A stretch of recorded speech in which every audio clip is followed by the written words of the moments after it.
bu ñu jëlee xale def ko président de la république mu présenter un projet boo xam ne kenn ku ci nekk xam na ne projet bi bu baax la mais projet ay dessin la ak i mbind projet da nga koy jëf da nga koy réalisation boobu nag boo tàmbalee gas fondation bi képp boo jamee ñaari peel di gas fondation bi rek am na ñoo xam ne seenum xel àgg na ci bâtiment bu noppi kon kan xam ne boroomi xel lañ bokk ci réew mi France nu ne naxe nañu ko France nu ne naxe ñu ko nu ne naxe ñu na ko te doon ay teggin kan boo ko waxante dëgg Diomaye président buy door a ñëw la amul ñaari fan présidence amagul expérience maanaam daanaka falowugul woon ñu nommé ko médiateur mu bëgg a boole yoo xam ne bokkut ndax mën leen boolee ñu ànd ba ndëgëni ñun africain amuñu lu ñu añee te tubaab yi seen bakkan leen teg ci Afrique pare nañ pour bombarder ñu pare nañ pour piqûre ñu pare nañ pour ñàkk ñu pare nañ pour wàññi askan wi yéen ñëpp yéen a ko bokk xam ñun nag bu ñu jógee rek ñu ne amuñuy pexe may pexe du xalaat mënuma ca dara du xalaat kan jóg doon ay góor xam ne réew mi kët biñ ko yàllay may tàggul France bi ñu yàlla dafa xéwali laajul waa France kon nun war na noo bokk gore jóg xam ne nun noo war a bokk ànd defar réew mi te muy dëgg ci nun nit day am xol am jom xam ni koy yëkkati mu taxaw ca lii ngeen lu diggoon nag ci lan bëgg ngeen taxaw ci Diomaye mënoo doon médiateur ban la ko waxee nga waroon a bañ mënoo ko da ngay door a tàmbali am nga ab yan boo xam ne si doy na la sëkk kan bokk déglu tubaab bii nag mu lim wax. Rester ici. Nous avons besoin de rester très présents sur le continent africain. En tout cas, nous devons absolument rester ici parce que sinon, c'est la dégringolade complète et nous le paierions cher dans l'avenir. Donc, il y a un intérêt national bien compris qui est que la France reste sur la question de la lutte contre le terrorisme, en l'occurrence, c'est ça. Mais pas que. Écoutez, c'est-à-dire, moi, je veux pas être naïf parce qu'en diplomatie, il faut pas être naïf. La France a besoin d'être présente en Afrique, y compris pour ses intérêts économiques. Voilà, c'est pas la peine qu'on se raconte d'histoire parce que Moscou, eux ne s'en rendent compte pas.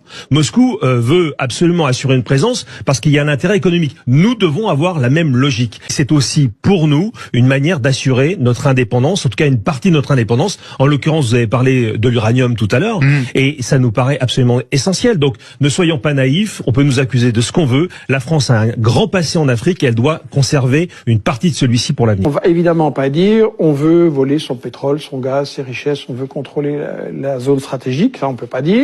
Et donc on va dire que on vient pour la démocratie, pour protéger les minorités, pour émanciper les femmes, contre le terrorisme. Ça c'est le prétexte parfait, parce que s'il n'y a pas des terroristes quelque part, on en amène quelques-uns et le prétexte est tout trouvé.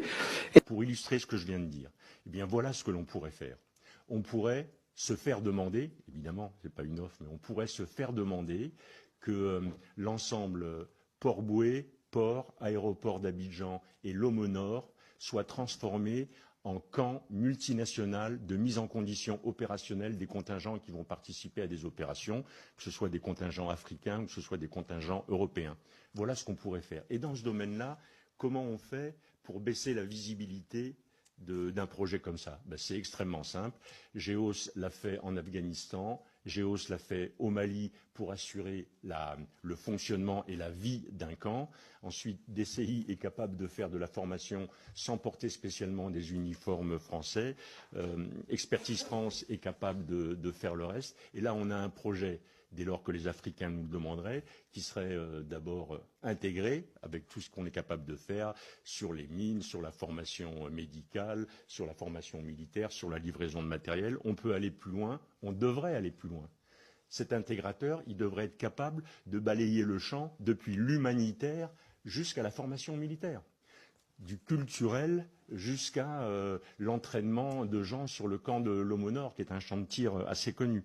C'est un peu ça que je vois comme capacité d'intégration. C'est un peu comme ça que je vois la façon dont notre pays pourrait conserver une forme d'influence en Afrique, tout en respectant évidemment et tout en obéissant aux instructions qui nous ont été données ou qui ont été données par le pouvoir politique.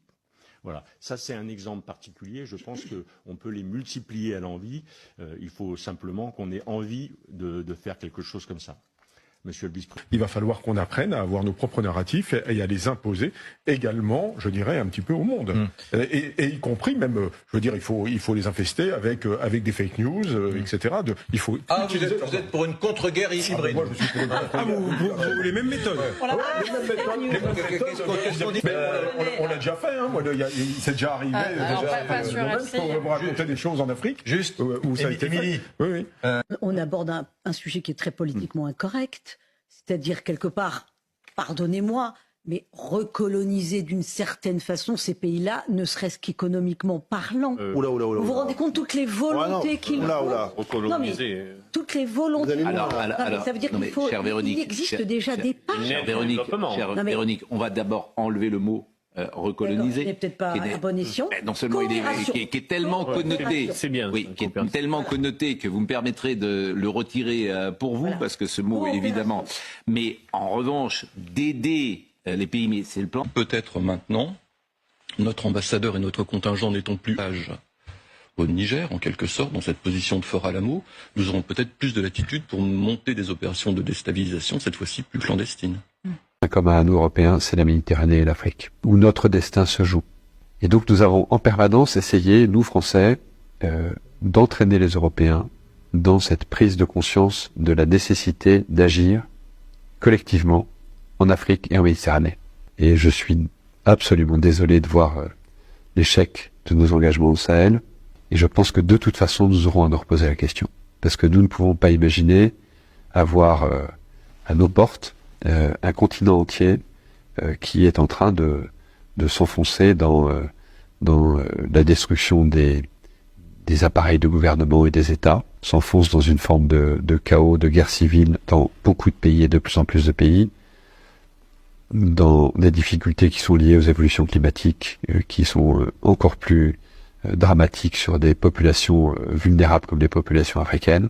En plus, un continent qui va connaître une explosion démographique comme aucun continent n'en a jamais connu. Et donc imaginez que ça se passe là, dans les 10-20 ans qui viennent, et que ça n'aura pas de conséquences sur l'Europe, parce que nous vivons dans une sorte de bulle protégée par je ne sais quoi d'ailleurs, c'est tout simplement inconscient. Et donc je pense que cet intérêt commun-là devrait un jour faire que l'Europe se décidera à agir comme une entité politique qui ira défendre elle-même ses intérêts, y compris par le moyen de l'engagement de ses armes. waaw ginnaaw ban bokkee déglu tubaab yi seetlu leen ci leen tubaab bu ñuy wax benn nit ku ñu du ko fekkee dañuy tëj wax la ñuy wax ñi ngi gëstu nu ñu mën a réduire les populations africaines waaw ñàkk nañ ñu jox nañ ñu ay protection dem nañ ba def nañu ay planu lépp pour nu wàññi ko menace bi nga xam ne am nañ ko d'abord ñun mooy alal ji nga xam ne mi ngi ci suñuy loxo te ñoom ñu soxla ko te daañu ko jël lañ wax par force ku dégg tubaab dégg nga lii tubaab yi wax tubaab yi ñu ci dellu ginnaaw tubaab yi bu leen Afrique baa ñu torox seen bakkan dañ ci teg waaw lu mel nii nag lu mel nii Sénégal bu ciy dugg dafa rox ak askan wi waaw ñu mu leer ñu ma leer nañ te li Ousmane Sonko waxoon loolu lañ gëm li Ousmane Sonko lañ gëm ba tey gëm nañ projet bi waaw man naam nañ ñu doo fi prison ndax ku la téye tëj la di la pikiir di la toog mën naa am seeni intelligence tubaab bi ñu yàq ko tubaab bi yàq ko waaw te loolu li am na Ousmane a ngi nii ngeen ne Sénégal c'est un pays démocratique élection yi dikk Ousmane war cee bokk jotule kenn dara anamu bokku ci élection yi même municipalité passé da nga koo dàq ne ko doo ci bokk ngeen naa Sénégal c'est un pays démocratique c'est un état yor leen état da ngeen di fen waaw les Français sont là pour nous manipuler te ils m'ont réussi waaw le président Diomaye a commis une erreur bu mag a mag la def moom waroon a accepter waxi CEDEAO waaw dafa waroon a toog ba assemblée nationale ubbi ñëpp toog nu waxtaan def ab référendum sur le faux Ousmane Sonko ngi nii bu daan wax day teg photo Ousmane photo Thomas Sankara ou bien da ko def pour nax nu bu daan wax photo Thomas Sankara lay teg ñëpp di ko xool di ko bëgg par daf di ko bëgg mu dem ba gagné Ousmane kenn déggatu sax mu tudd Thomas Sankara mais il faut dire la vérité Ousmane yéen lañ àndal dañuy ay nit nag yorum xel waaw fi ngeen waaxu jëm sunum xel dana àgg bala ngeen a àgg fa ngeen jëm